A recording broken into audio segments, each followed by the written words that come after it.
एक आदमी ने एक बहुत ही खूबसूरत लड़की से शादी की। शादी के बाद दोनों की जिंदगी बहुत प्यार से गुजर रही थी। लेकिन कुछ महीनों के बाद लड़की चर्मरोग से ग्रसित हो गई और धीरे धीरे उसकी खूबसूरती जाने लगी। खुद को इस तरह देख उसके मन में डर समाने लगा कि यदि वो बदसूरत हो गई तो उसका पति उससे नफरत करने लगेगा और वो उसकी नफरत बर्दाश्त नहीं कर पाएगी। इस बीच एक दिन पति को किसी काम से शहर से बाहर जाना पड़ा। काम खत्म कर जब वह घर वापस लौट रहा था, उसका एक्सीडेंट हो गया। एक्सीडेंट में उसने अपनी दोनों आंखें खो दी। लेकिन इसके बावजूद भी उन दोनों की जिंदगी सामान्य तरीके से आगे बढ़ती रही। समय गुजरता रहा और अपने चर्मरोग के कारण लड़की ने अपनी खूबसूरती पूरी तरह गंवा दी। इसका उनके खुशहाल विवाहित जीवन पर कोई प्रभाव नहीं पड़ा। वो उसे उसी तरह प्यार करता रहा।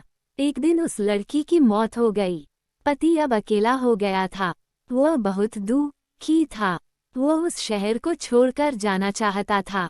तभी एक आदमी ने पीछे से उसे पुकारा और पास आकर कहा, अब तुम बिना सहारे के अकेले कैसे चल पाओगे? इतने साल तो तुम्हारी पत्नी तुम्हारी मदद किया करती थी।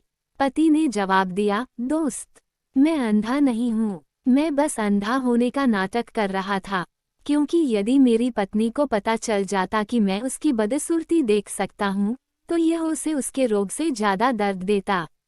इसलिए मैंने इतने साल अंधे होने का दिखावा किया। वह बहुत अच्छी पत्नी थी।